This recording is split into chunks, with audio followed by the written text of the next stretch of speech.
Good evening, ladies and gentlemen. I'm Kim Calvert, Vice President of Marketing and Business Services at the Regional Chamber, and it is truly my privilege to welcome you to the 22nd Annual Athena Award Dinner. Tonight, we honor 20 nominees, women who strive toward the highest levels of professional accomplishment, women who excel in their own chosen field, have devoted time, energy, and leadership to their community, and who serve as exceptional role models, inspiring and assisting others to achieve excellence. Tonight, we celebrate women who embody Athena, the dynamic goddess of Greek mythology, known for her strength, courage, and wisdom, all qualities found in our nominees. They have a tremendous ability to impact whatever issues they choose to address and to create change, and their work and dedication impact not just a few, but thousands across our entire valley. Our nominees represent a diverse group comprising public and private companies, not-for-profit organizations, government and education, finance, and healthcare sectors, just to name a few. Because strength, drive, and determination are vital to the levels of success our nominees have attained, we're especially excited to welcome our keynote speaker. You know, according to CNN, women buy 52% of all new cars in the United States and influence more than 85% of car sales. So why shouldn't we be making those cars and managing the companies that do? Very good. Women comprise around 21% of employees in car manufacturing and 16% of executive and senior management. While women have been working in auto factories since the 1930s, it was only in the 1980s that they began to rise in the ranks. But of course, look at where we're at today. We are thrilled to welcome one of the highest-ranking women in the auto industry to our valley to share with us her story of rising to the top in a male-dominated industry. Diana Tremblay, who actually lived in the valley for 10 years, started her career with General Motors in her late teen years and never looked back. We are looking forward to hearing from her a little later in our program. But first, allow me to begin our evening with special introductions. Seated at our head table from your left to right are Tom Humphreys, President and CEO of the Regional Chamber, Diana Tremblay, Vice President of Global Business Services at General Motors, Renee Talon, Personnel Director at the GM Lordstown Complex, home of the Cruise, our keynote speaker sponsor, Dr. Laura Meeks, President of Eastern Gateway Community College, our 2013 Athena Award recipient, Dr. Betty Jo Licata, Dean of the Williamson College of Business Administration at Youngstown State University and Chair of the Athena Committee, Nancy Kazenko, Account Executive at Anthem Blue Cross Blue Shield, founder of the Anthem Scholarship, Sherry Harrell, President of the Community Foundation of the Mahoning Valley, which oversees the Athena Scholarship Fund, Dr. Cheryl Figliano, President and Audiologist at the Centers for Hearing Care, our award presentation sponsor and the 2006 Athena Award recipient, Nina Perkins, Community Events Manager for The Vindicator and Vindy.com, co-presenter of the Athena Award Program,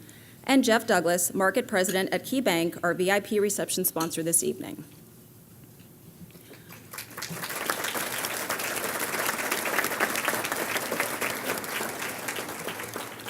Over the 22 years of our local Athena initiative, we have identified and honored more than 875 outstanding women, an impressive who's who of our community's women of achievement. Our local Athena program is actually part of the Athena International program, and in fact, the Valley's continues to be one of the 5 largest programs in the nation by nominee count and audience size. That, of course, is because we have so many wonderful and accomplished women here and receive continued overwhelming support for this program. The Athena Award Dinner would not be possible, of course, without the support of our co-sponsor, The Vindicator and Vindy.com. For 20 years, The Vindicator has partnered with the Regional Chamber to co-sponsor this prestigious event. There truly aren't enough words to express our gratitude for their constant and generous support of this program. Without the Vindicator's extensive promotional and advertising efforts, which reach more than 250,000 readers, the Athena program certainly would not be the premier event that it has become in our valley. We would like to thank Betty Brown Jagnow, the Vindicator's publisher, and General Manager Mark Brown for their dedication in making this evening so special and one that each of our nominees and their families will treasure. In addition to the Vindicator's longevity and partnership, Key Bank has sponsored our VIP reception since 2000. The Centers for Hearing Care has presented our Athena Pin to recipients for 6 years, and GM Lordstown, home of the Cruise, is joining us for the first time as the speaker sponsor, but has held various higher-level sponsorships for 8 years. Each year, we usually call on our sponsors to give remarks at the podium. This year, we thought we would feature them a bit differently and perhaps more specially. as we sat down with them on camera and asked some specific questions. Take a look.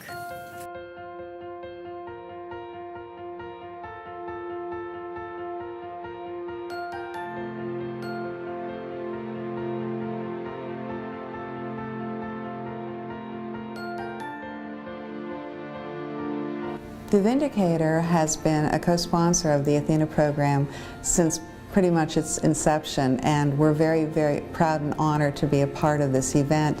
And we will continue to support an event such as the Athena that takes the time and effort to find women to honor their achievements in the community. Well, we believe in what the Athena Award stand for and rewarding the women who have given so much in our community. The Athena Awards have recognized the tremendous accomplishments of women not only here in the Mahoning Valley but throughout Northeast Ohio. Our Athena nominations at Lordstown we're very proud of.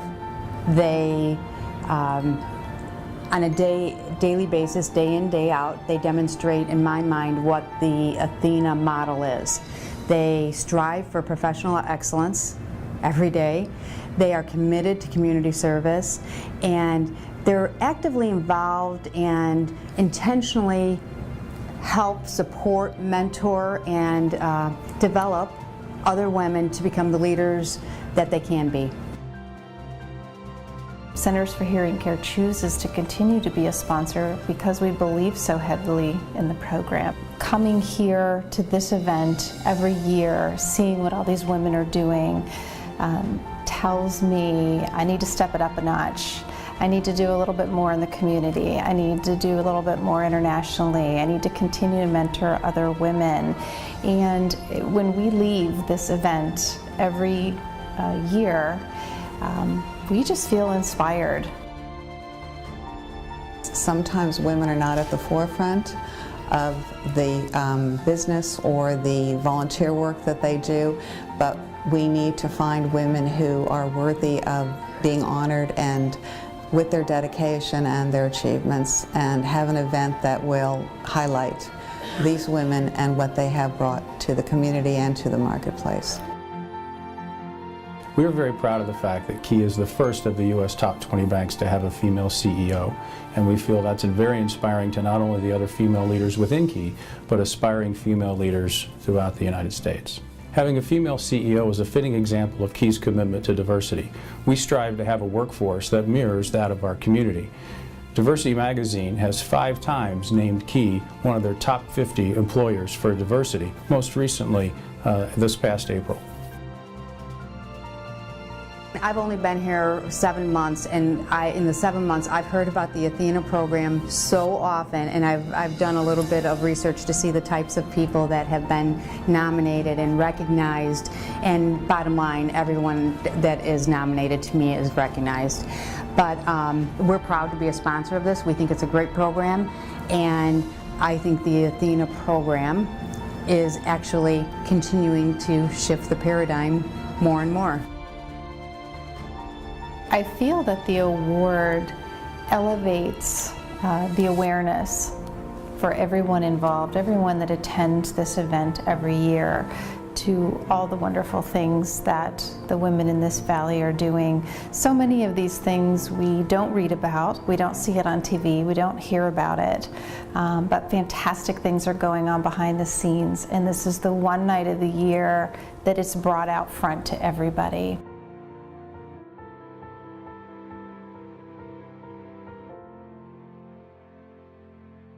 Again, Tanina Perkins representing the Vindicator, Jeff Douglas of Key Bank, Renee Talon of GM Lordstown, and Dr. Figliano of the Centers for Hearing Care. And to all of those at your respective companies, thank you for all of your generous support of the Athena program and this wonderful evening.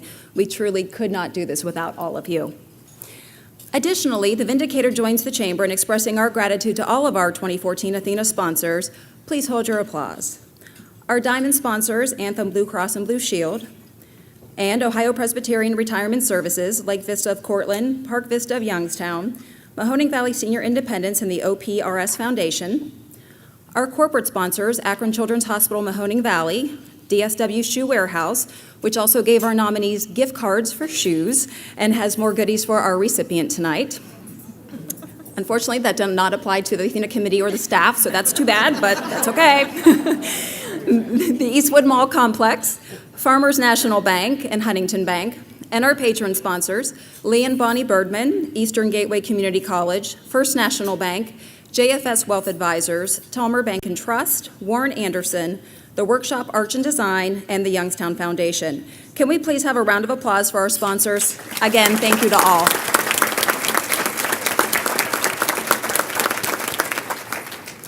I would now like to spotlight a very impressive group of women, the members of the 2014 Athena Award Committee who are responsible for this evening's success. The group comprises past recipients and nominees, sponsors, and overall influential women in our community. They are passionate, energetic, and incredibly dedicated to this program. I truly could not have asked for a more exceptional team led by our chair, Dr. Betty Jo Licata. For the sake of time, I will not read the committee members' names, but they are listed on the program. Ladies, would you please stand while we give you a round of applause for your efforts in making tonight possible?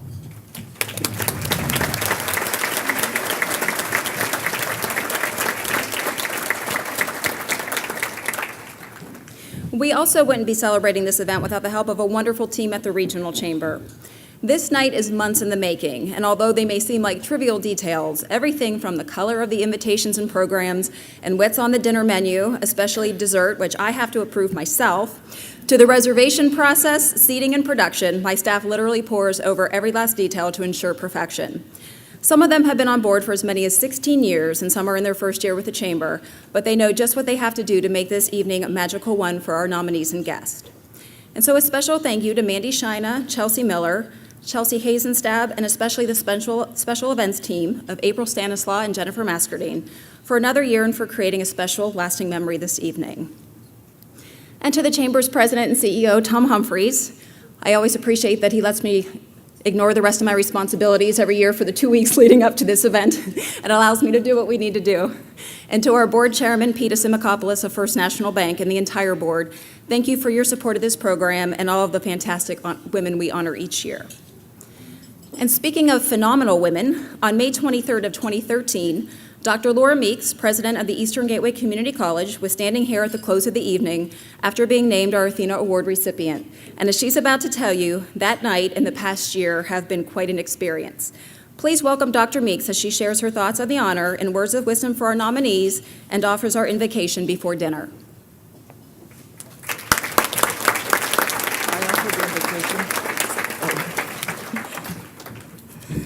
Well, this has been a very good year for women. Mary Barra became the CEO of GM. Janet Yellen became the Federal Reserve Chairwoman. The State of the Union speech talked about women's pay equity. We found out that women are supposed to have different dosages for prescriptions than men. My Lipitor might change. Maria Shriver gave us her new report, A Woman's Nation Changes Everything. And I don't know how many of you have read Sheryl Sandberg's new book called Lean In, the CEO of Facebook. She encourages us to enter STEM fields, and among many other things. My Time issue of 2014 seemed to have all kinds of, I clip things, and I have a big file, and it's called Women, and someday when I have time, I'm going to organize it. But one of the things they said this month was return on equity for a company whose board includes one or more women is 16% compared to other companies that do not have women at 12%. So one way to convince America that more women need to be on boards of be not only CEOs but on boards would be to read Time magazine. More women have also been elected to political offices. For example, I was, I have to say, pleasantly surprised that 2 women are now contending for the Jay Rockefeller seat. So we know that the college class in higher ed, it contains more women now this year than before, and a baby born this year, a little girl, can expect to live till she's 80. But this has also been a very good year for me. Our mothers teach us to say thank you. I don't think any of us here tonight, nominees or recipients of this prestigious honor to be nominated, can ever, we didn't have to learn to say thank you because we feel it. We thank the Regional Chamber and the Vindicator for their strong support. We thank Dr. Licata for her continued leadership, and Kim Calvert and all the staff of the Chamber and the committee that worked so hard to make this night magical.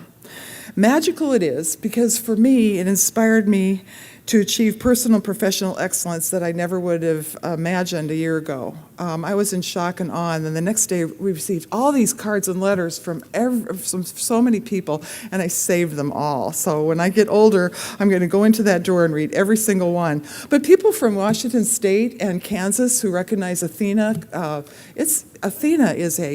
Athena International is a very powerful organization for women. So I'm just going to tell you tonight, for those of you who have been nominated, that it's already magical. I would inspire you to do some of the things that I've been doing this year. I've been giving lots of speeches.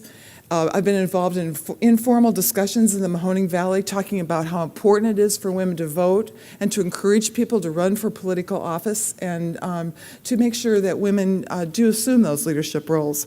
Last Friday night, I'm a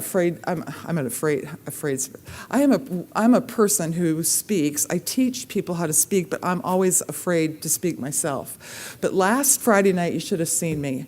I was invited to the convention to speak, to be the guest speaker, the keynote speaker at the Business Women and Professional State Meeting in Strongville. And do you know that I took everything I've learned and the inspiration I received from a year ago, thinking, I can have the courage that Athena teaches us to be courageous and to be informed because I've worked on this year. I gave a speech, and at the end, we got a standing ovation because it was about women and how we can lead in the future, serve, and help others to give. So tonight, all the nominees, all I can say is it's inspiring to be uplifted by one another, and I would just say to keep soaring. Thank you. On behalf of the Athena Committee and the Regional Chamber and the Vindicator and Vindy.com, I'd like to once again welcome all of you to our 22nd Annual Athena Awards Dinner. It's a great evening to celebrate the accomplishments of 20 amazing professional women in our community. And as Kim mentioned earlier, we have one of the largest Athena Award dinners in the country. We're in the top 5. And someone asked why that was the case, and I think that is because between the Vindicator and the Regional Chamber, they have been incredibly successful in establishing our Athena Awards Dinner as a signature event in our community.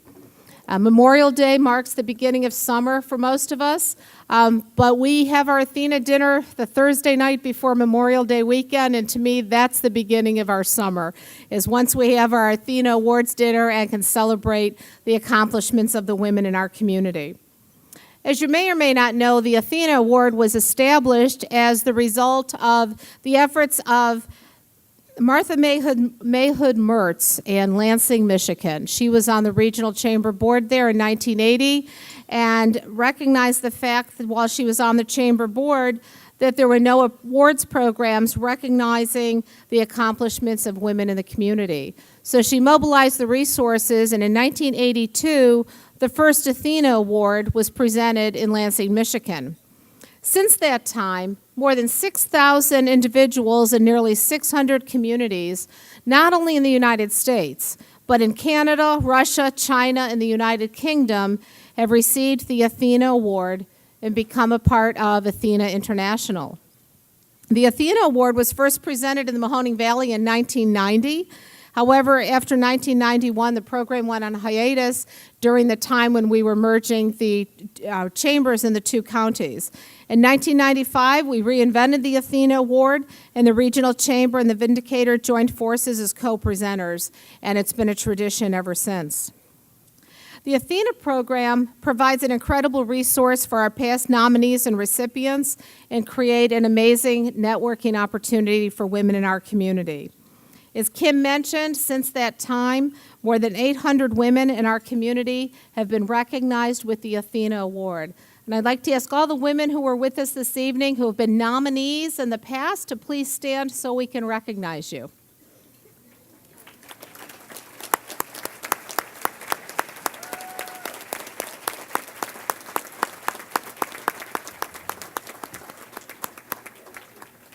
And with us this evening, we have several of our former Athena Award winners, and I'd like to ask them to please stand as I call your name, and then we'll have a round of applause at the end of the introductions. You've already met Dr. Cheryl Figliano and Dr. Laura Meeks at our head table. Also, an award recipient with us this evening, Karen Abrams, our 2012 Athena Award recipient. Attorney Shauna Letalian, our 2010 recipient. Sister Patricia McNicholas, our 1995 recipient. Marie Izzo Cartwright, our 1991 recipient. And our very first recipient in 1990, Helen Pays. Please join me in offering these women a round of applause.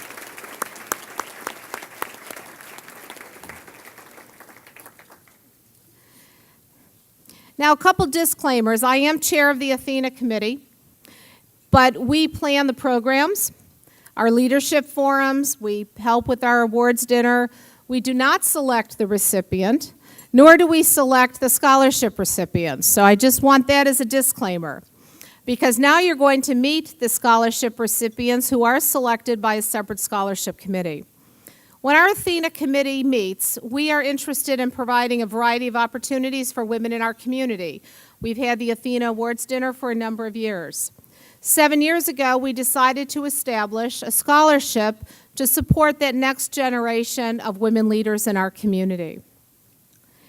We partnered with the Community Foundation of the Mahoning Valley, which manages the Athena Scholarship Fund, and each year we're able to award a $1,500 scholarship to a woman in our community to support her in furthering her education. I'm also pleased to announce that this year's recipient will receive an iPad and accessories donated by Lee and Bonnie Deutsch Boardman. Here to introduce our 2014 Athena Scholarship recipient is the president of the Community Foundation of the Mahoning Valley, Sherry Harrell.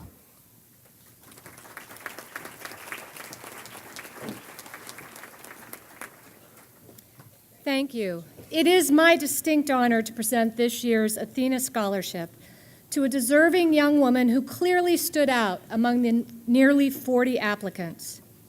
The requirements of the scholarship state that an applicant must be a resident of the Mahoning Valley, as well as a high school senior planning to attend or currently enrolled at Youngstown State University, Eastern Gateway Community College, or Kent State University's regional campuses.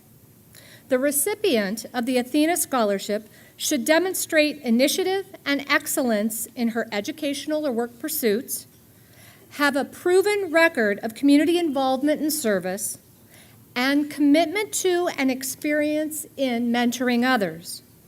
As you are about to hear, our recipient has excelled at all levels. Emily Erb's long list of academic accomplishments could alone qualify her for such an honor. But it's her community involvement that truly distinguishes her from many others. For her senior project at South Range High School, Emily wanted to provide blankets to cancer victims and survivors. Through her Blankets for Hope program, she has raised $2,000 to provide more than 100 blankets to those affected by cancer. The blankets have been distributed in 6 states and locally have been given to patients of the Joni Abdu Comprehensive Breast Care Center in Youngstown. She said that she would like to expand the program one day because the blankets encourage those fighting their battle with cancer and honor those who have already fought.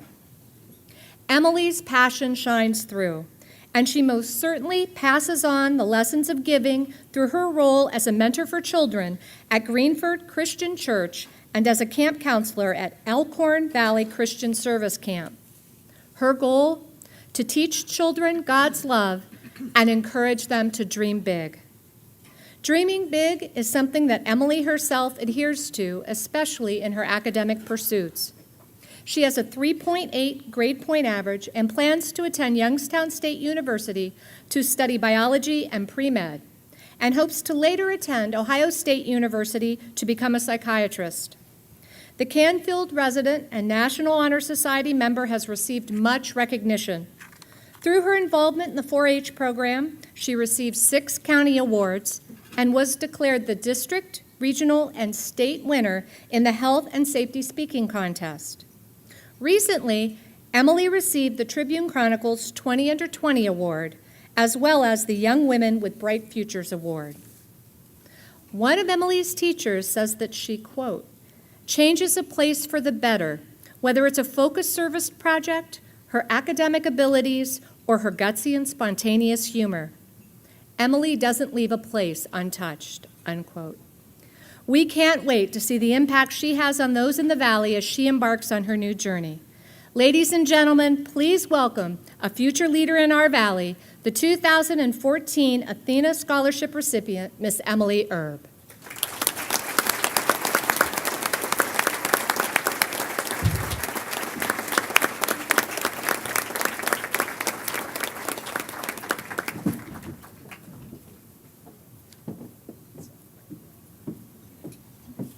Thank you. Okay, thank you. Ralph Waldo Emerson once stated that the purpose of life is to be useful, to be honorable, to be compassionate, to have it make some difference so that you have lived and lived well. I am honored to be in a room full of women who have done this, a group of esteemed women who are making a difference in our community and in the lives of others. I am also grateful to have been awarded the Athena Scholarship Award. At the beginning of this year, I decided that I was going to step out of my comfort zone and make a difference. I just didn't know how I was going to do it. As I was thinking of the different ways to make an impact, I came to the conclusion that I could change the world by changing a world. This mentality helped me to become a better mentor to the children I work with on a weekly basis and has encouraged me to make my project, Blankets of Hope, as large as I could. Having this mindset that I could change the world by changing a world has encouraged me to make 126 blankets for cancer patients and survivors, and is continuing to do so as I become a nonprofit organization. Anyone can make a difference, whether it's by giving a child a hug to show how much you care, or just by making blankets for cancer patients and survivors, or by any other countless number of ways. You can encourage those around you on a daily basis. You can change a life, and in turn, change the world.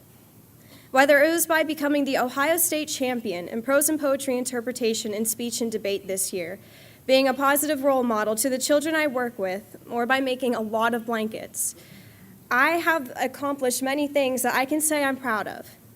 I am most proud of being awarded the Athena Scholarship Award because it recognizes a commitment to making a difference and being a positive role model.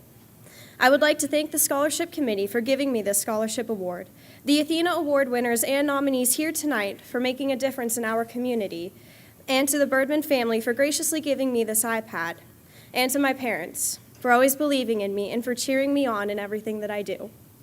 Thank you very much.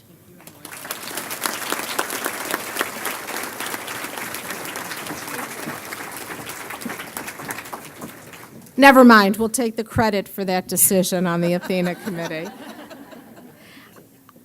I also want to put in a plug. I could tell Emily was on the speech team, even before she told us she was the state winner.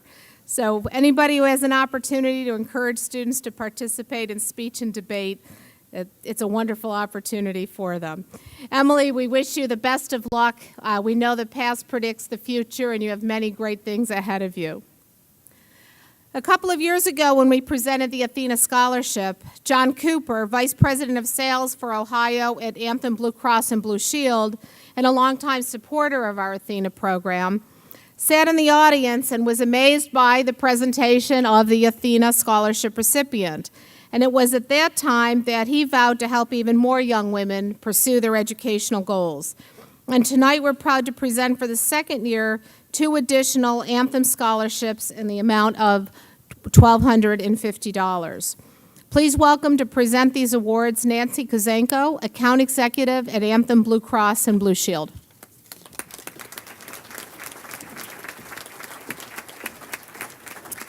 Good evening. I'm pleased to be here on behalf of Erin Hoflinger, our local Ohio president, who is a female, John Cooper and the rest of our management team, the local Ohio associates, as well as the 40,000 WellPoint associates across the country to present the first of 2 scholarships. Brianna Winters is a senior at West Branch High School, where she has been named Student of the Month in English, Math, Science, and has earned a 3.6 grade point average. She plans to attend the Salem branch of Kent State University, Youngstown State, or the Eastern Gateway Community College after graduation to study early childhood education in the fall. Brianna's ultimate goal is to serve as a missionary in a developing country where she may use her education to teach others. During trips she has already taken to Romania and Ecuador, she has seen how children are affected by being orphaned, and she says she wants to help children who may be exploited and forced into child labor, and believes that a strong educational foundation for a child in a developing country is crucial to helping him or her break out of poverty and into a better life.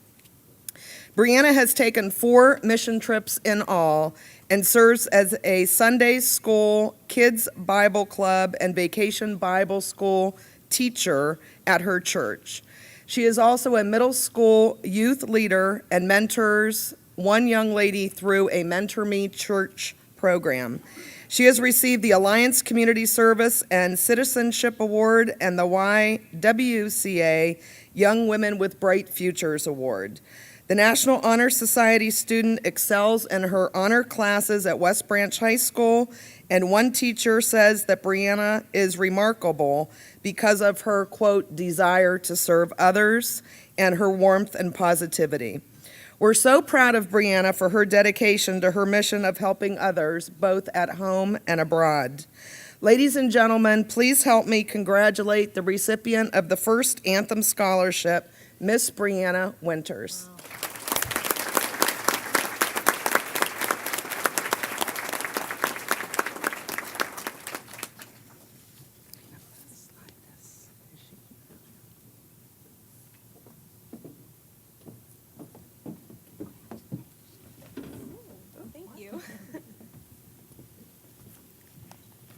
Good evening. My name is Brianna Winters, and I'm honored and privileged to be selected as one of this year's Anthem Scholarship recipients.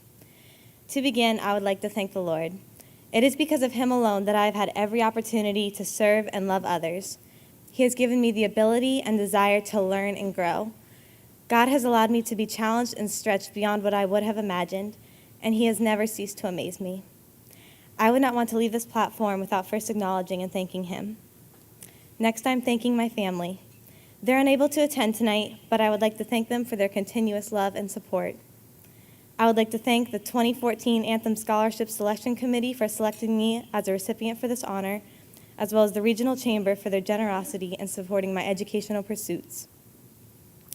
A special thanks to Ms. Kim Calvert and Ms. Jennifer Mascardine for contacting me concerning this distinction, and also a special thank you to KeyBank for supporting this wonderful Athena Scholarship banquet. I'm thanking the Regional Chamber not only for the award itself, but also for allowing me to enroll in the spring of 2015 instead of the fall of 2014. After serving as a summer camp counselor at a church camp, I will be preparing to go back to Ecuador, South America. For 3 months, I will be serving at an orphanage called For His Children, learning hands-on about orphan ministry, Ecuadorian culture, as well as strengthening my Spanish language skills. I was very blessed to visit For His Children this past summer on a mission trip, and I am very excited to return for a longer period of time to serve, learn, and grow. After returning to the States in early January, I will continue my education locally, studying to be a teacher with the hope of one day serving abroad as a missionary and educator to underprivileged children. And before I step down from this podium, there's one very special person that I need to thank. I mentioned earlier that my family can't be here tonight, but my very close friend, Joey Adams, is here in their place. Joey Adams is one of the most genuine people I know. We met when I was in the 8th grade, and I've been absolutely crazy about her ever since. She quickly became a second mom to me, and I don't know what I would do without her. She listens, gives great advice, and she loves me unconditionally. She's been a role model to me in so many ways, and not the least of these ways is how she lives out her faith. She's demonstrated what it means to truly love God and to love people. She consistently puts others before herself and is such a blessing and encouragement in my life. I couldn't imagine my life without her. She's truly an amazing woman that I admire and who has helped shape who I am. Thanks, Joey. I know that I'm being recognized tonight for my actions throughout high school, but I can't accept this honor without first acknowledging the people who helped me and challenged me along the way. So thank you for your generosity, and God bless.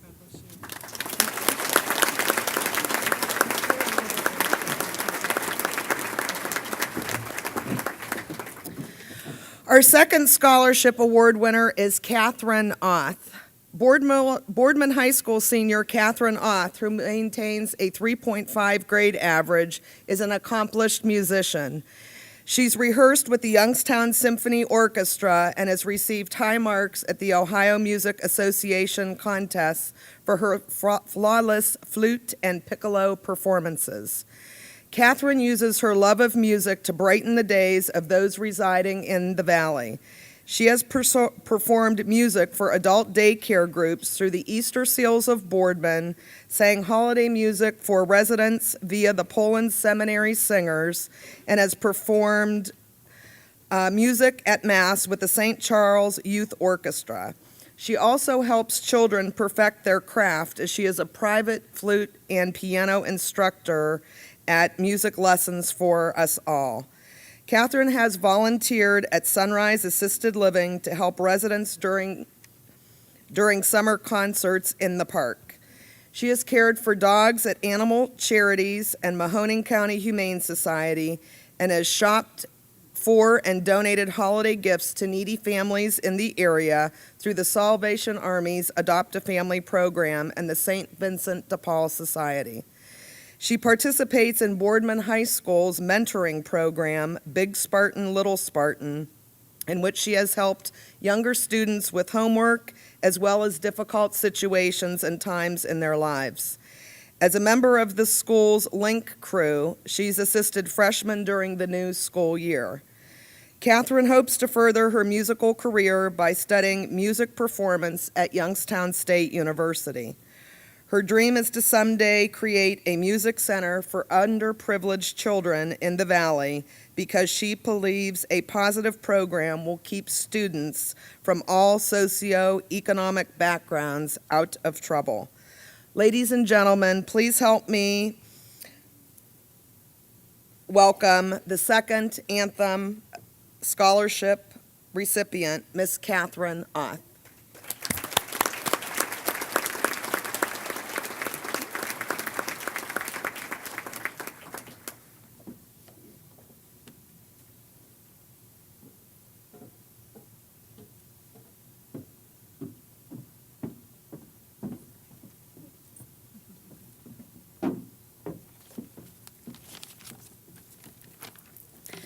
Good evening. My name is Catherine Oth, or Katie, as I go by. I'm so honored to be standing here before you today. I first want to begin by thanking my lovely parents that I have brought with me, my mother, Carrie, and my father, Joseph, for without the love and support of my parents, I would not be where I am today. I secondly would like to thank the wonderful Youngstown Warren Regional Chamber of Commerce, the Athena Foundation, Anthem Insurance, and Mr. Anthony's, and lastly, the Youngstown Vindicator for sponsoring this event. I would also like to thank everyone who so kindly tried to contact me after I so rudely ignored their phone call, thinking that they were some kind of telemarketer or something. So thank you for being diligent and trying to contact me. I'm completely humbled to be chosen for one of these Anthem scholarships. I'm sure there were many deserving young women in the Youngstown Warren area who had applied. I'm incredibly grateful for that the committee believed in my essays, my work, and my application to choose me for this award. Next year in the fall, I will be attending Youngstown State University. I will be majoring in flute performance with hopes of someday becoming an orchestral flutist. From the time that I was in 6th grade, I knew I was born to be a musician, and this scholarship is going to help me pursue that dream. There's absolutely no words for me to describe how much this scholarship truly means to me. I deeply appreciate and am honored to be awarded this prestigious award and thank the organizations represented here tonight for their support. Thank you so much and enjoy the rest of your evening.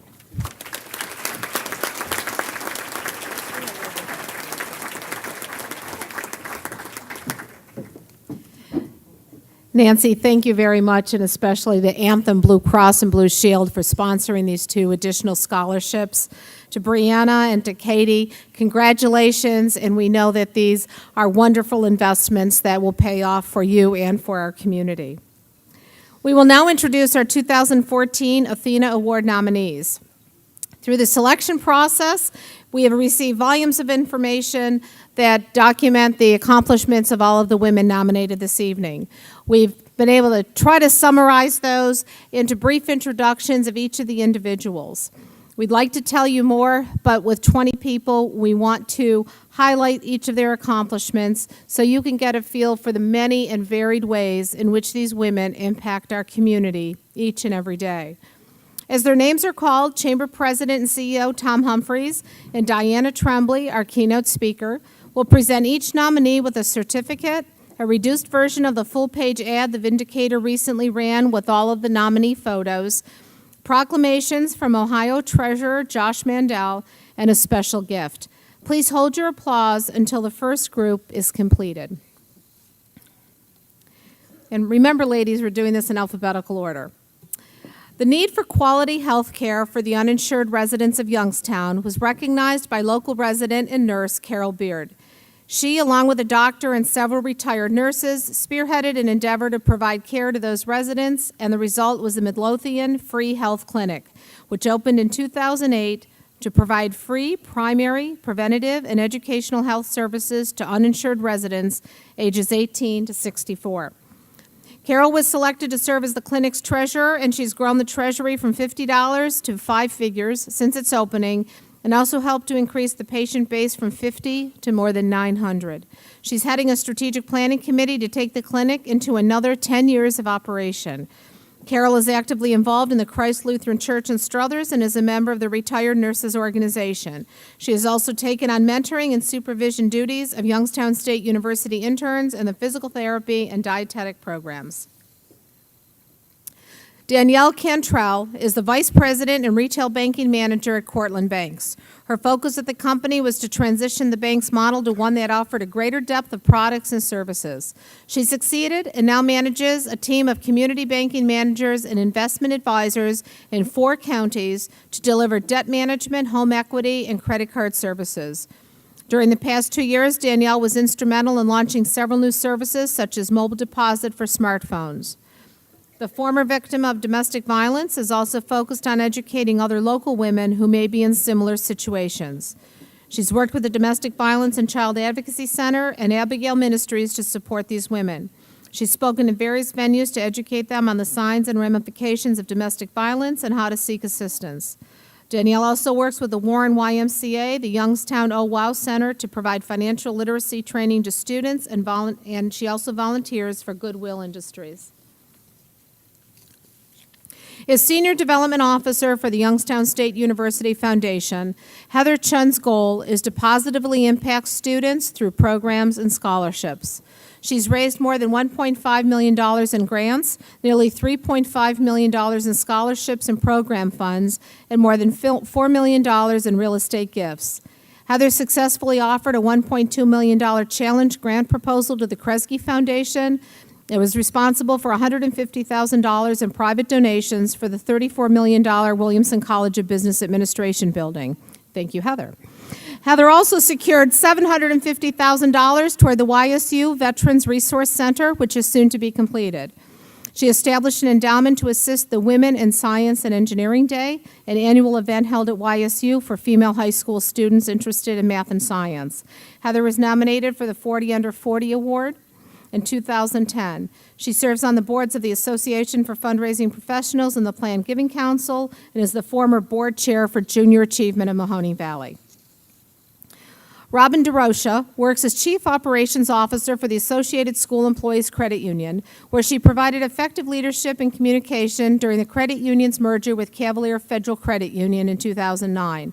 She currently serves on the Executive Committee, which oversees the management of 5 branches. Robin has completed certification as a Credit Union Foundation Development Educator, and she shared in the planning, organization, and presentation of the Financial Starting Points program, a youth financial literacy training program in partnership with Junior Achievement in Mahoning Valley and YSU's Williamson College of Business. More than 540 students from 14 high schools attend a seminar at YSU as a part of the program to learn about credit, investing, and saving. Robin has also served as organizer and administrator of the Casual for a Cause charity fundraising program, team leader for the American Cancer Society Relay for Life event, and fundraiser for the Austintown Relay for Life. She's past president of the Lordstown Athletic Boosters Club and the past treasurer of the Lordstown Investment Committee. Dr. Mary Beth Earnhardt influences her students and goes well beyond the classroom. Her students say that they continue to seek her advice long after they've left YSU.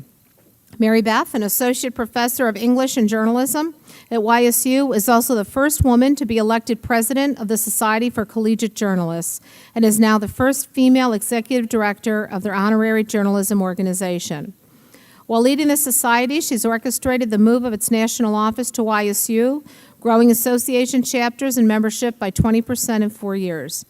Mary Beth has written a book, Politics, Motives, and Voters, an examination of television and internet use and political motivation.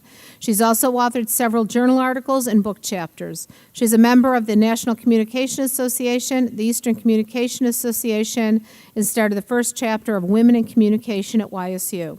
She earned the Distinguished Professor Award for Teaching and was a 40 under 40 honoree. Susan Filipovich, a realtor and assistant team leader at Keller Williams Realty, has turned her personal success into success for the company.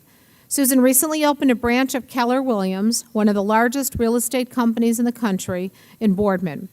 Through training, educating, and supporting new agents, she knows she will help them grow in business and personally. Susan increased revenue through residential and commercial sales at Legacy Select Real Estate and helped reduce costs by 8%. She was consecutively named a President's Sales Club recipient, has been a member of the $1 Million Club, and received the Distinguished Agent Award. Susan sits on the board of directors for the Youngstown Columbiana Association of Realtors, where she currently serves as treasurer. In the community, she's actively involved in the United Way Women's Council, has worked with the YWCA Bright Futures program, mentoring high school girls on leadership, and is co-chair of membership for the Boardman United Way. As a dentist operating her own practice, Dr. Lori Fitzgerald provides dental care to a large client base, but she's also opened her practice to those who would not be able to afford care otherwise. Dr. Fitzgerald is part of Dental Options, a partnership between the Ohio Department of Health and the Ohio Dental Association that offers care to those with financial difficulties or special needs. She also volunteers her time to Access Mahoning County, which provides services to adults who are uninsured but don't qualify for Medicare or Medicaid. She has provided free dental care to more than 130 area children and to women at the Beatitude House. Dr. Fitzgerald began her own practice in Canfield in 2006 and has more than 2,000 active patients, resulting in a financial growth of 580% since opening. She was the National Health Service Corps recipient from 2001 to 2004 and is actively involved with the American Dental Association, the Ohio Dental Association, the Cord and Palmer Dental Society, in which she also serves as a trustee. Please join me in recognizing this group of women.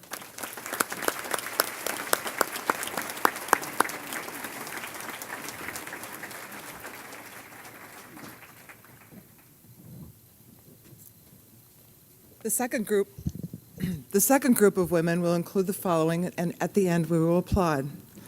As a family self-sufficiency specialist at the Youngstown Metropolitan Housing Authority, Dolane Holmes has helped a number of struggling families in the Valley, using her background in banking to develop programs to assist them.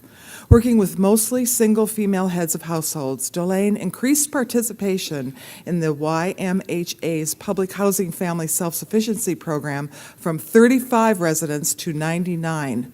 Of those, 49 are employed, 12 are attending school, and 22 have built up their savings through meeting program goals. Seeing the barriers that low-income residents faced when trying to achieve stable housing and financial well-being, Dolane left her career in banking to focus on creating programs to fill the need for education and support in the community. She is a Wien Foundation Emerging Leaders graduate, a graduate of the Regional Chamber's Government Leadership Academy, and a board member for the Precious Ones Family Resource Board.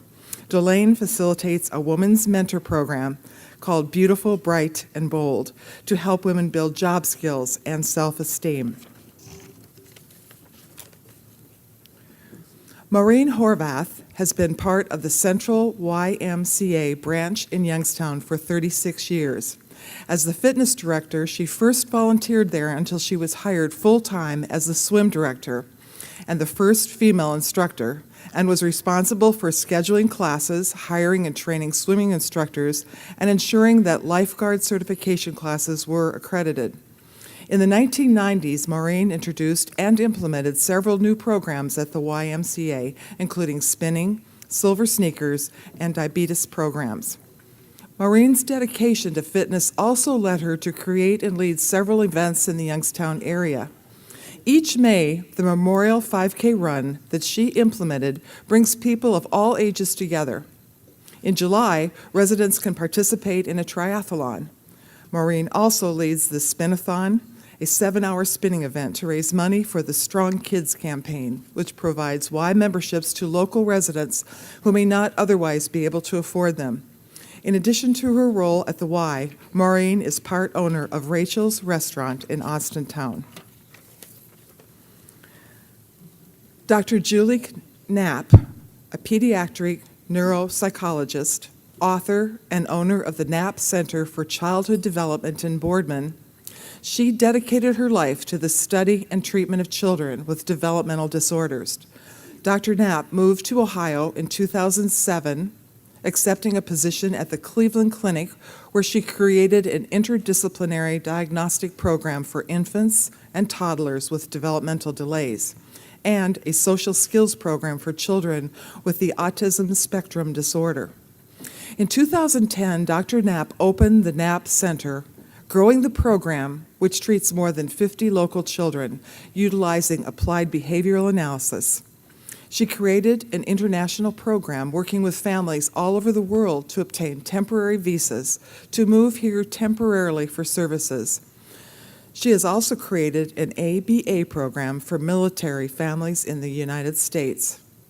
Dr. Knapp has launched 5 local summer camp programs, an in-home program, and multiple partnerships with local schools for treating and educating children and teens with autism. She created the Walk Now for Autism Speaks in Youngstown in 2012 and 2013 and has raised over $100,000 for the cause.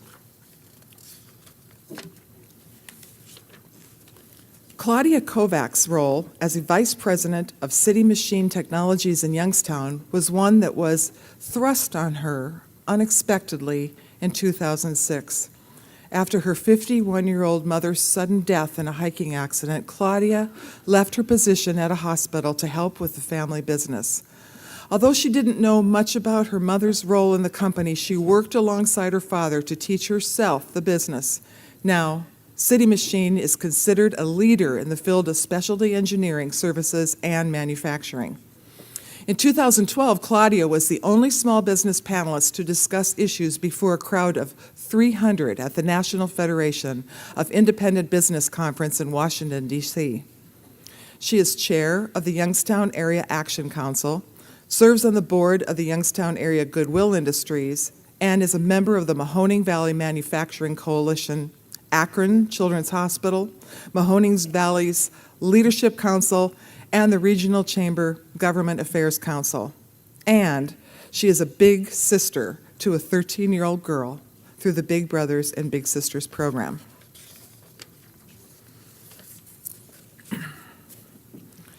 As Associate Director of Programs at the Rich Center for Autism, Renee McDonald's job is to develop programs that help students attain their full potential.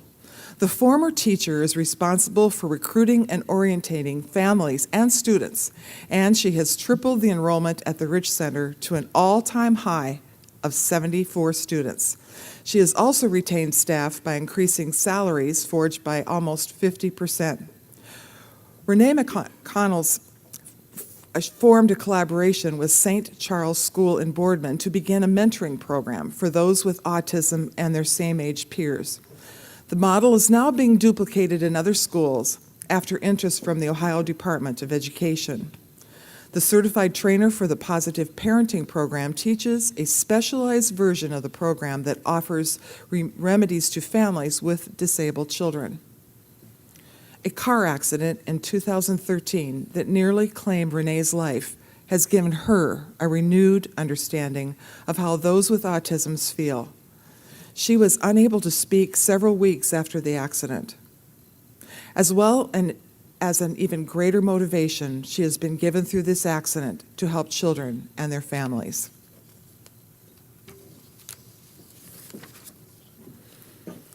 Alicia Miller began her career with Talmar Bank and Trust, previously First Place Bank, in 2002 as a marketing manager. She was responsible for the planning and implementation of marketing strategies and created a mortgage toolbox kit that could be personalized for loan officers. The successful program assisted in sales made by mortgage loan originators throughout the company. She also rolled out a debit card acquisition program that became a staple for the retail division. In 2008, she was named the Corporate Vice President Marketing Manager and served as member on the company's Service to People team, which rewarded employees for outstanding service. In 2012, Alicia organized the Backpack Boost program at the bank that provided 530 new backpacks full of items for local students. Alicia is involved with the Warren Relay for Life and organized a soup drive for this year that resulted in 6,806 pounds of soup for needy families. She also worked with the United Way to create the Lifting Hearts Toy Drive campaign. May we please give a round of applause to our second group of nominees.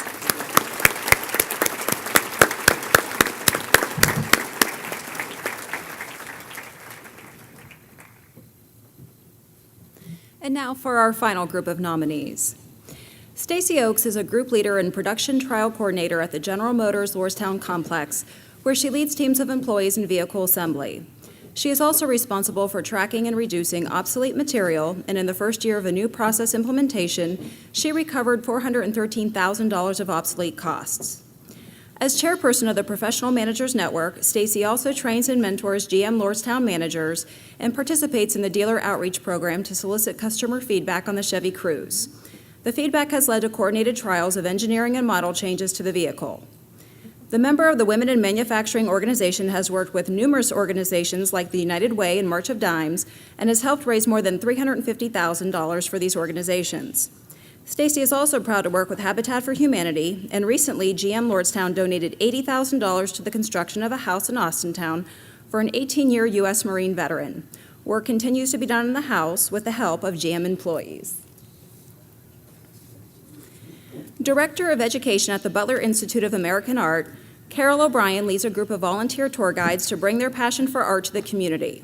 Since 1991, she has recruited and trained more than 180 volunteers and has overseen outreach programs that take the Butler into area schools and organizations. The most expansive outreach program that Carol has overseen is the Good Neighbors, Your School in the Museum program, in which 150 docents have visited 92 fourth grade classrooms in the Youngstown schools to provide monthly in-depth art education. Her goal is to incorporate the program into a part of the fourth grade curriculum for inner-city schools in the area. Carol has also expanded the Butler Summer Arts Day Camp, which is offered to low-income and special needs children. And she helped develop the hands-on interactive Sweeney Gallery, where children can hone their artistic talents. During her career, Carol has increased the Butler's active docent and alumni docent membership by 123%.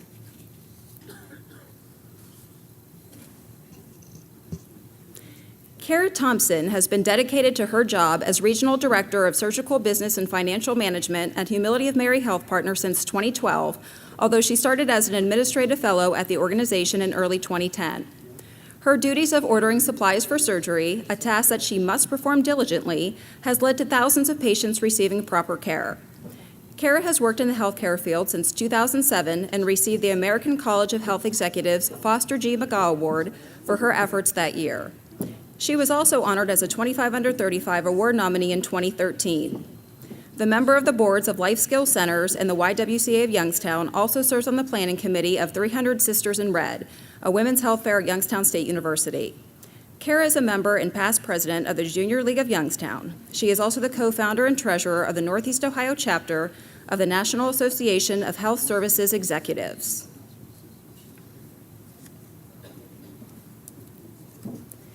Marissa Volpini, a broker at the Real Living Volpini Realty Group, came to the United States from Italy as a teenager. She did not speak English, but worked diligently to become acclimated to the country, studying at Youngstown State University to obtain her real estate credentials.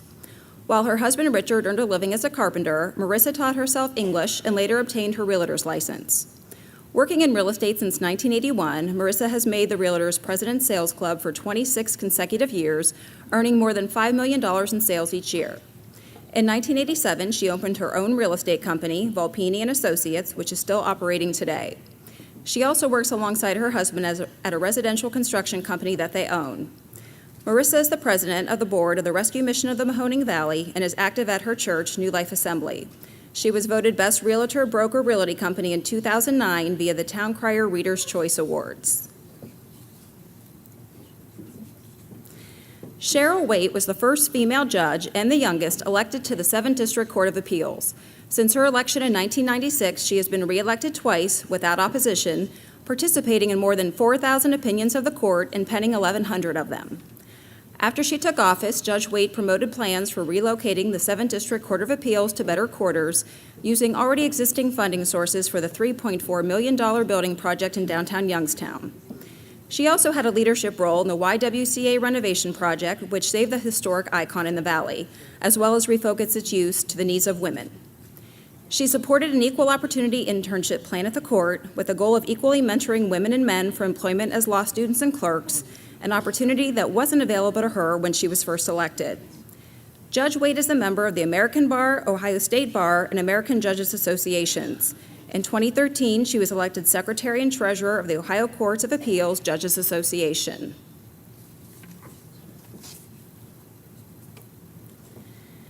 Youngstown City Schools curriculum supervisor Holly Welch started the district's biotechnology tech prep program in the basement of the Chaffin Career and Technical Center in 2006.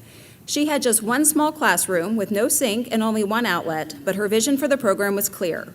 Now, Chaffin has a $500,000 laboratory and a waiting list of students eager to participate in the program, in which they may earn up to 19 semester hours at Youngstown State University. Holly has worked for the past 8 years with Youngstown City Council's and Youngstown Litter Control and Recycling's Earth Day efforts, collects food and clothing for the Youngstown Rescue Mission, and serves as a mentor to young women who have been nominees of the YWCA's Young Women with Bright Futures and participants in the Junior Civic League Cinderella Ball. She has been named an Ohio Teacher of the Year finalist for 2014 and was named the Youngstown City School District Teacher of the Year in 2013.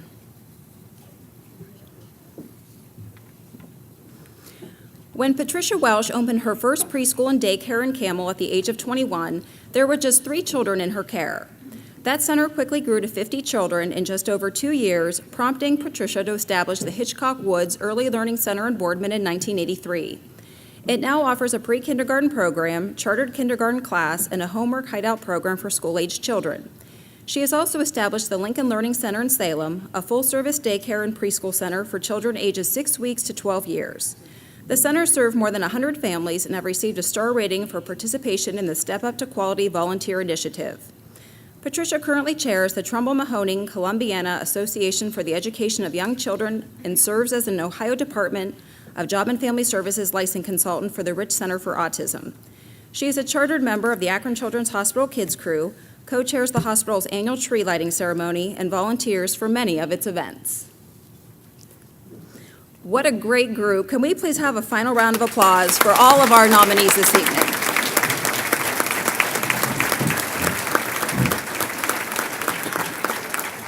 I'm sure you're eager to know who our recipient is, but you're going to have to wait just a little bit longer. I'd now like to call on Renee Talon, Personnel Director at GM Lordstown, to the podium to introduce our keynote speaker.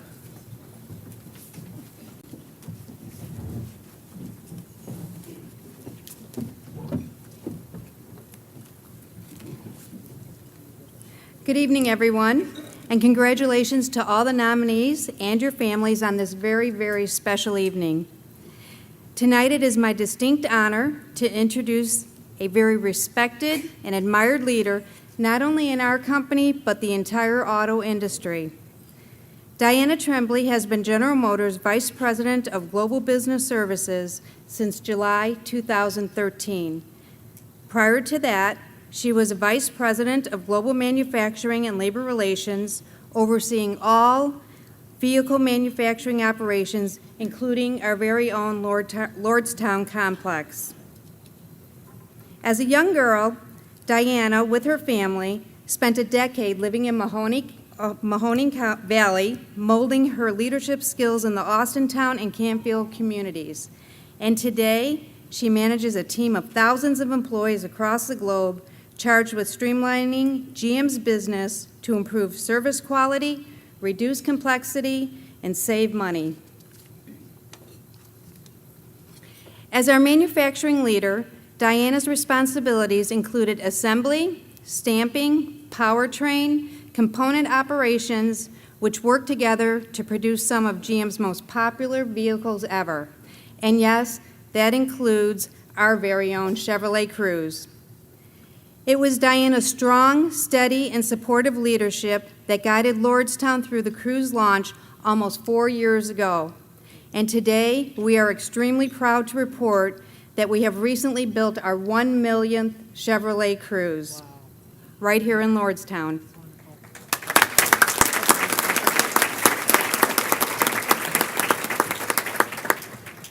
In 2011, Diana led the implementation of more than $3.6 billion of investment in U.S. manufacturing plants, creating or retaining nearly 10,000 jobs.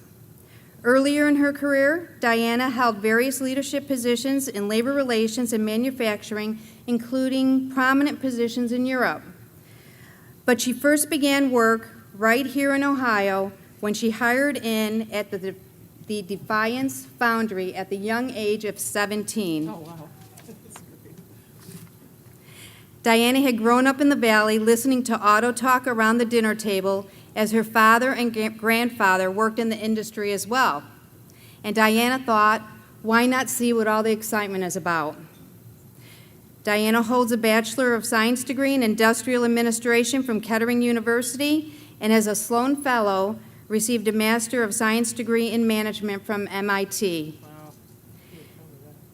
Diana has a very strong passion for leadership and has been featured in Fast Company's 32nd MBA series, shared her views on leadership in the Wall Street Journal and Forbes, and in 2010 was named one of the 100 leading women in the North American auto industry by Automotive News. Diana is on the board of directors for Focus Hope, Medical Advantage Group, Inform Center for Leadership, and she is a member of the Kettering University Board of Trustees. Diana also serves as the executive champion for GM's African Ancestry Network Affinity Group. Diana and her husband Dan have been married for 32 years and have one daughter, Lisa. And ladies and gentlemen, please give a warm Valley welcome to GM's Vice President of Global Business Services, Ms. Diana Tremblay.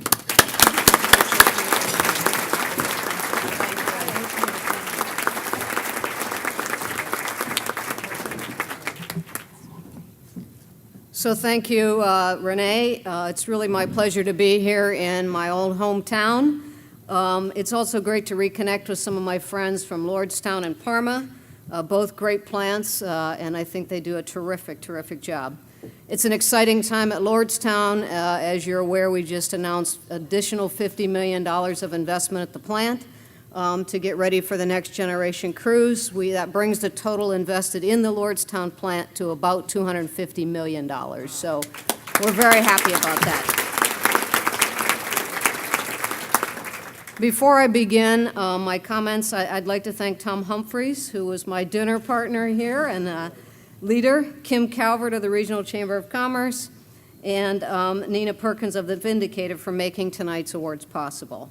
I'd also like to thank the chair of the Athena Committee, Dr. Betty Jo Licata, thank you, for identifying such talented nominees for this year's awards. Congratulations to all the nominees. It really made me feel humble as I listened to what all these women have done.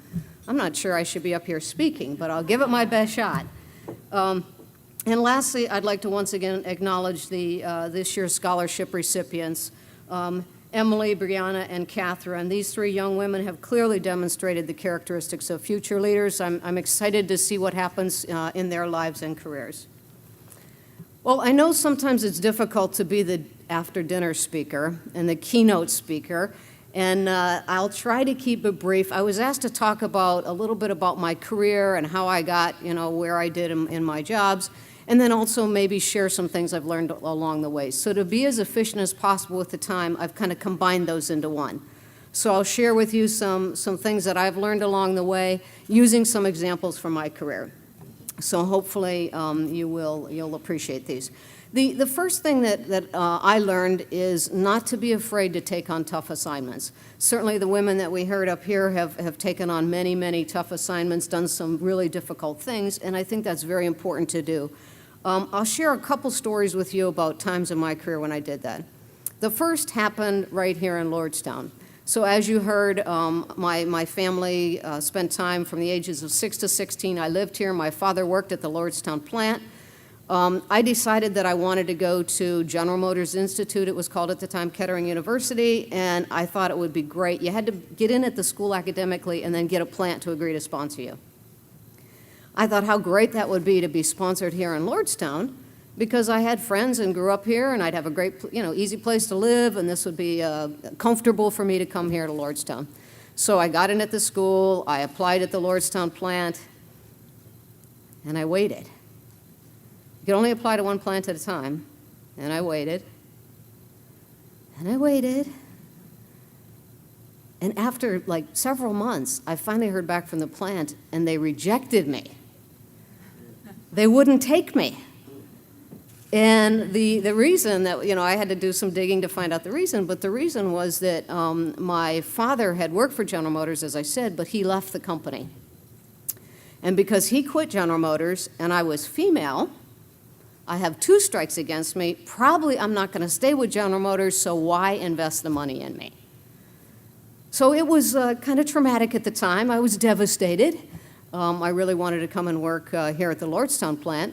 But I decided I still wanted to go to the school, and so I used the school to help me find another plant that would take me. Well, at that time, all of the other plants that I wanted to go to were full, but guess who had openings for students?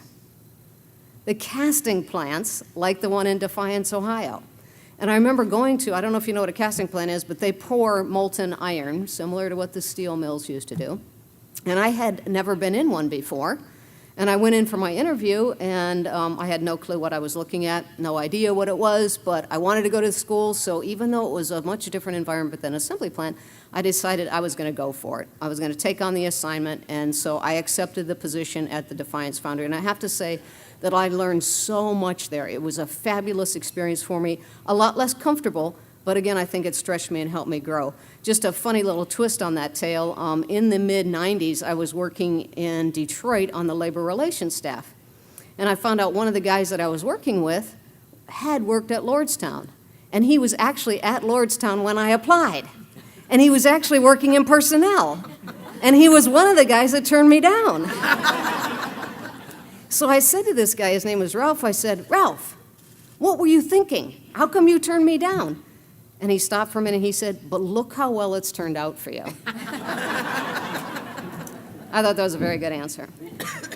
The second story I would share with you on taking on tough assignments was the first time that I was promoted to a manager's job. And I was actually working in Saginaw, Michigan. I was still working in the foundry business. And there was a job that was a manager-level job, but the leadership at the time decided that nobody should be promoted into that job. It was too difficult. Like, everything that went wrong in the plant was this person's fault. And so they only wanted somebody who was experienced.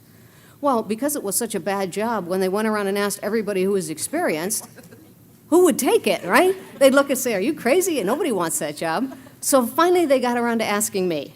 And for me, it was a promotion. And I said, "Yeah, I'll take it." I knew it was a horrible job, but, hey, it was a promotion, so I thought I'd go for it. And, it was one of the jobs that actually turned out really, really well for me and allowed me then to go on and actually have Central Foundry offer me the opportunity to go to MIT as a Sloan Fellow, the first person they had sent in 35 years to the program. So for me, again, that worked out really well and was a great assignment. Just a few other challenging assignments that I've had. I worked in Luton, England. I had to close down a plant that had been in operations for 100 years. That is not a fun job. But I think we did it the best that we can. I worked in labor relations a number of times, including prior to the bankruptcy, all the way through the bankruptcy. Again, maybe not something that is necessarily a fun job, but I think we did the best that we could. And then, people have asked me, why did you stay with General Motors, particularly through the bankruptcy? It was pretty rough times. Why didn't you leave? A lot of people left the company during that time. And it actually made me think about growing up here in Youngstown. I was here from like 66-ish until 76. And what was happening during that time in Youngstown? A lot of the steel mills were closing. A lot of my friends' families, lost their jobs. And I thought about, here I am in General Motors. How would I feel if I left the company when they were in desperate trouble?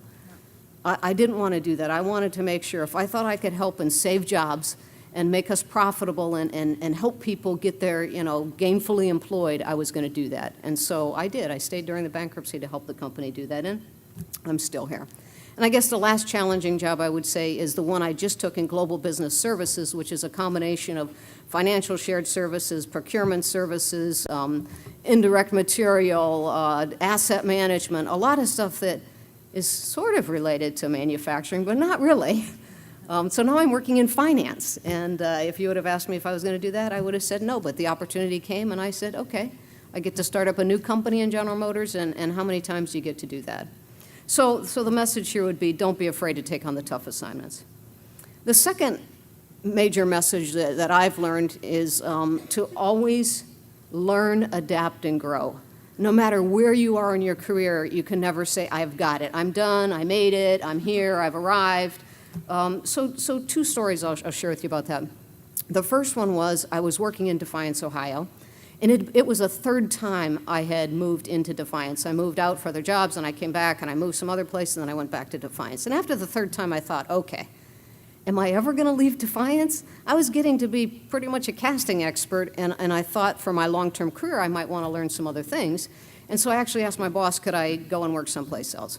Well, at the time in Defiance, my boss was a hard-nosed ex-military. The details, everything was about the details.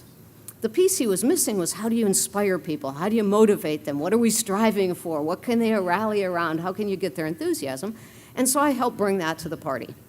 Well, so anyway, I decided I wanted to leave, and he helped me get another assignment. I went to work in Toledo Transmission, so we lived in Toledo for a while. And the manager there was the exact opposite. He was all about the big picture and inspiring and motivating, but no who's going to do what, when, where, how, why, no details. And so I brought to the party all the detailed planning. Well, one day these guys had lunch together after I'd been in the new job for about a year, and the guy in Defiance actually shared this story with me, and they started talking about me, and the guy in Defiance said, well, she's really good on the big picture stuff, but I don't know if she gets enough into the details. And the guy in Toledo said exactly the opposite, that she's really good on the details, but I don't know if she gets enough into the big picture. And they both looked at each other and said, well, I guess I'd done a great job adapting to the needs of each of those leaders. The second story I would share with you is sometimes, unfortunately, in my job, I've had to have people come to me as they've been asked to leave the company. And I had one guy who didn't work directly for me, but worked down in the organization, and he was devastated about having to leave the company. And he sat in front of me, and he started talking to me about why did he have to leave and what was wrong. And he said to me, I've been doing this job the same way that I've been doing it for the last 20 years in the ways that made me successful. I don't understand what's wrong. And I said, you just described exactly what's wrong. You've been a blocked learner. You're not learning new skills. You're not keeping up with the changes that we've had. And as anything we've learned, industry, business, all of our lives are changing very rapidly, and you need to stay always up to date. So just a couple other examples of learning and adapting that I've had in my experience. I worked overseas. I worked in England for a while. As I said, I was in England and had to close a plant. I worked in Belgium, launched a new product. I've worked for some fantastically good bosses, and I've worked for some bosses on the opposite end of that scale. And you can learn from both of them. You can learn what you want to do, and you can learn what you don't want to do. I also like to keep up. Recently I read The First 90 Days, a book By Michael Watkins, if you haven't read that one. I've done the Strength Finder recently by Tom Rath, if you haven't done that one. As I said, I'm working in finance. You heard I'm on some outside boards. I think all of these things help me continue to learn, grow, and adapt. And I think that's a very important thing that all of us have to do. The third category of things that I'd share with you is, and I think this one is particularly relevant for women, but I think it applies across the board, but this is to be your own leader. Be your own kind of leader. Don't think you have to fit into somebody else's mold of what kind of a leader you have to be. So I'll share a couple stories on that with you. The first one was when I was working for Central Foundry. I was in Saginaw. I had gotten this job that nobody wanted, and I got promoted. And they had a leadership conference. Well, a leadership conference, they get everybody together, and you do some learning, and you do some things. One of the things that they had us do was what they called a leadership skill exercise. And what they had us do is they had a circle of chairs kind of in the center of the room, and the younger up-and-coming leaders, we were supposed to go sit in those chairs, and then the rest of us that weren't sitting in chairs, the object of the game was they would ask questions, and you were supposed to answer the question and try, if you were not sitting in a chair, to try to answer it before someone's sitting in the chair, and then you'd get their chair. And they described this game, and I thought, what the heck is this? How does this have anything to do with leadership? And so I just refused to play. I just stood in the back and watched, and I didn't get involved. Well, so what do you think happened next? Monday morning, I get the call. You need to go, I needed to go see my boss. And what he told me was that, we noticed that you didn't participate, and we don't think you're demonstrating very good leadership abilities. And I said to him that I didn't think that game was really a great demonstration of leadership abilities where you go knock people out of their chairs so you can get ahead. And so he just listened, and I said, if that's the kind of leader that you want, you're right. I'm never going to be that kind of leader in the company. And I'm happy to say I'm still here, and he's not, so I guess that worked okay. The second story I'll share with you around being your own kind of leader, it was actually while I was working in Europe, and I told you I closed one plant. I went to a plant in Antwerp, Belgium, and my job there was to launch a new product. I had spent most of my time in castings and powertrains, transmissions. I didn't know much about vehicles, and when you're closing a plant, you're really doing a lot of the people stuff, and you're not launching any new products, so I didn't really know much about it. Well, the head of quality for Europe at the time was a very knowledgeable guy, and we were about to go on a vehicle drive, and I asked this guy if I could ride with him so he could teach me what should I look for, what are some key points, pick his brain about how do you launch a new vehicle. He said, sure. So we went on the vehicle ride. The whole ride, instead of telling me a single thing about the vehicle, he proceeded to lecture me about how to be a leader. And I thought, I'm a plant manager now. How do you think I got here? But I politely listened to him tell me, and he told me this story about I need to be the captain of my ship, I need to take charge, I need to show them I'm in command, all of those things. So I politely listened, went back home. I was a little ticked off, but I got over it and just kind of kept my mouth shut, focused on my job. So we're launching this new car now, and he decides, this head of quality decides to send in one of his helpers to help us.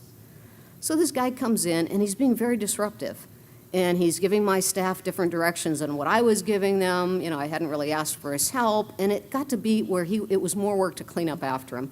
So basically, I went to this guy, and I told him to leave, and I threw him out of the plant. I said, thank you, I don't want your help, you can go back home. We're good without you. Well, so now what do you think happened? I get the call, and his boss calls me, the guy that took me on the little leadership ride, and he says, he starts yelling at me, what are you doing? I sent my guy in to help you.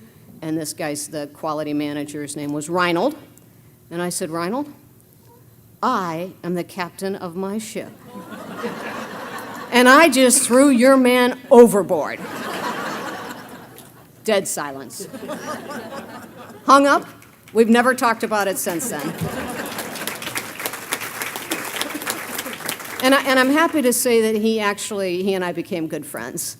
But, just an example of being your own kind of leader. And, what's the worst that can happen? I guess you can lose your job, but to me, okay, if that happened, then it happened. The third story I would tell you happened when I became the Vice President for Labor Relations. So I was in charge of labor relations prior to bankruptcy, a couple contracts through Delphi bankruptcy, all the way until GM came out of bankruptcy.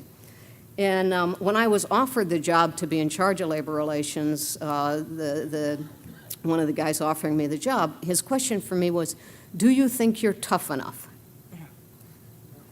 Well, of course, I'm not stupid. I said yes.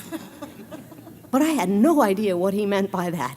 What is tough enough? Like, okay, that's probably not going to work, but what is tough enough? And to me, the labor relations job was not about being tough. Yes, you can be, you can persevere, you can, stick with it, you can be compelling, but it's about transparency, building relationships, getting common objectives, working through problems. What does that have to do with toughness as the way he defined it? And again, the labor relations job was one of those that I think worked out really well, and I think we made a lot of huge changes. But it didn't have anything to do with tough enough. And so again, I did what I needed to do, but I did the job in the way that I thought was the best using my strengths. So I guess two other messages around being your own kind of leader. One thing that I've learned is, don't tell people to do something if you're not willing to do it yourself. There's been a few times in my career where, in fact, just recently, in this new global business services, we're basically taking all of the administrative processes and making them more efficient, similar to what we do in manufacturing. Well, on the administrative side, we don't have a lot of people that know how to do that, because typically we haven't done a lot of that. So I've mandated a bunch of training, told everybody they had to take some classes, they have to do projects. Well, so I have taken the classes. Well, I'm not 100% through yet. I just rolled it out like 2 weeks ago, and I've got about 60% of them done. But, if I'm going to tell them to take them, even though I think I know about these subjects, I want to take the class too and show by example that if I'm willing to do it as well. And the other thing I would say, along with be your own kind of leader, is focus on your strengths. If you study the leaders who were most successful, they always had a few key strengths, and they used them.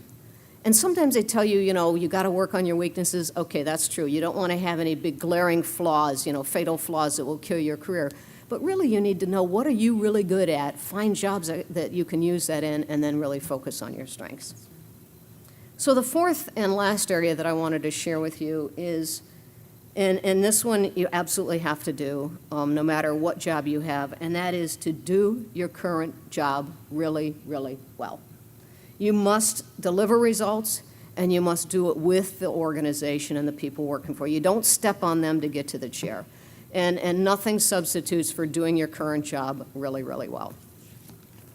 So thank you. I've had the pleasure of meeting many of this year's Athena Award nominees. I'm sure the committee had a very difficult time choosing the 2014 Athena Award recipient. Good luck to each of you. Thank you for allowing me to be a part of this very special evening. A special thanks to Joyce and Lauren Brooks for making the connections that made this opportunity available. So thanks a lot.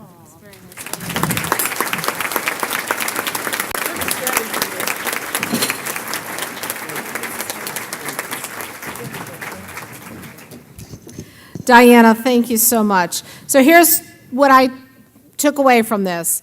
Be a crazy risk taker.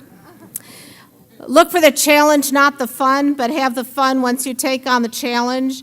Be the captain of your own ship, and you'll be one of the most influential women in your industry. Diana, thank you very much for sharing your leadership lessons with us.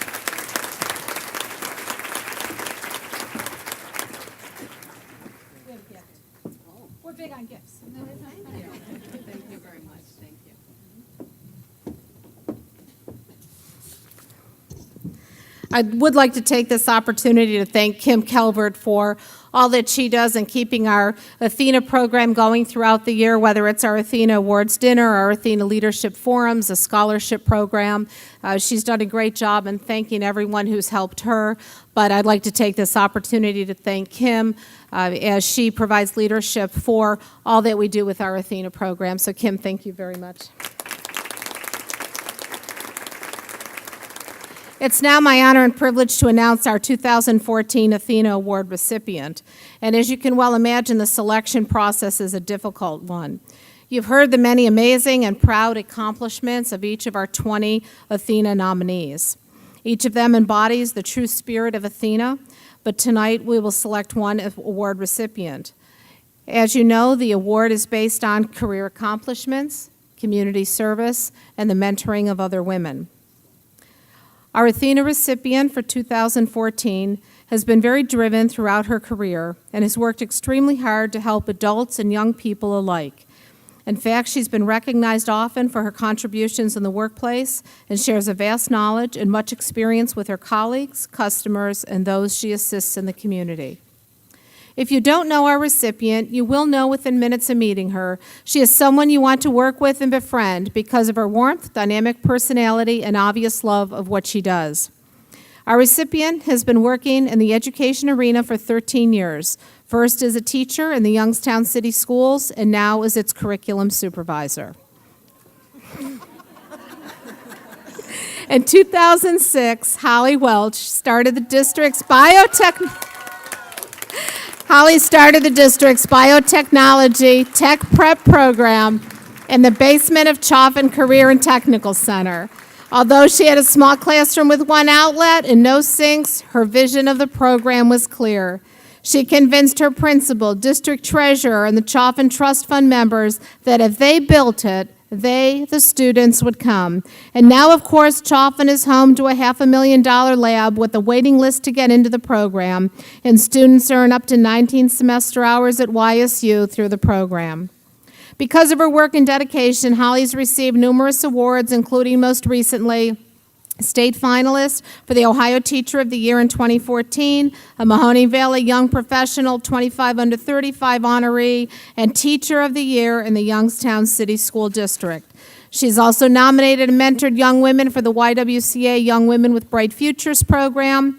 And having lost a parent at a young age, Holly recognizes the importance of having someone to look up to. Whether it's these young women or her students, Holly hopes to make everyone feel important in the classroom, society, and beyond.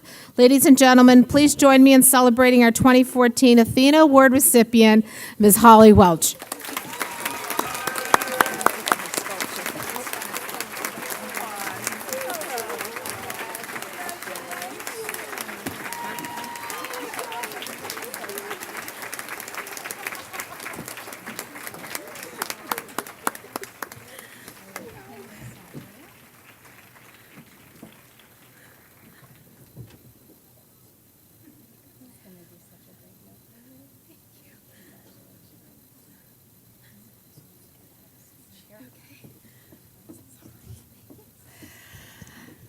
Holly, on behalf of the Youngstown-Warren Regional Chamber and the Vindicator, we at the Centers for Hearing Care are so proud to present you with this sculpture and the Athena pin, which symbolizes your success in your career, your community service, and your mentorship of other women. Congratulations. Thank you.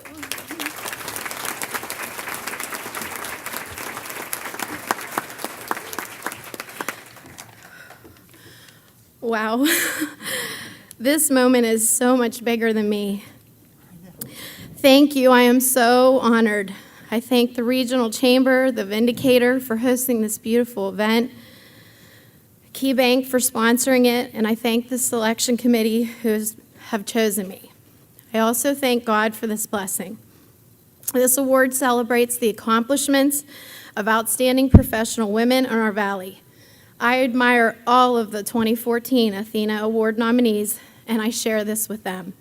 Carol, Danielle, Heather, Robin, Mary Beth, Susan, Lori, Delane, Maureen, Julie, Claudia, Renee, Alicia, Stacy, Carol, Kira, Marissa, Cheryl, and Patricia.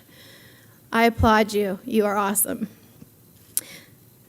To my nominators, Calliope and Stella, without you, I would not be standing here today. I appreciate your nomination, and more importantly, I appreciate your friendship. It means the world to me. I want to thank my mom, who's given me the strength to fight every single day to be who I am, and has given me the courage to dream that this might be possible for me. To my in-laws, Jackie and Joe, thank you for being my cheerleaders and always supporting me. To my best friend Jill and her husband Bobby, who are here tonight, thank you for being here and for being my best friend and sister, Jill. To my director and principal, Joe and Jenny, as well as our adult administrator, Denise. Thank you for your daily guidance and support. To my husband, Jimmy, you are my everything. If the sun didn't shine tomorrow, as long as I had you, I'd be just fine. I love you all very much, and I thank you for all that you do for me. Finally, through all of our business and professional achievements, community service, and support for professional women, we all have become better. I believe winning this helps me to help others. At our orientation, Dr. Laura Meek said, it increases your circle of influence. I love that. That's what this is all about, making this world a better place. Thank you.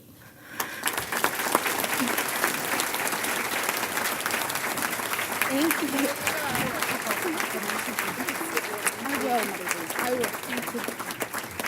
We're so happy for you. Congratulations, Holly. I love this part of the program because every time that we've done this for the 17 or 18 years I've stood here, it's still a surprise because every single one of the ladies is so talented that all of you deserve the recognition. So I'm really pleased that Kim and the committee formulate the program the way they do, because each and every one of you ladies deserves the special recognition that you've received tonight.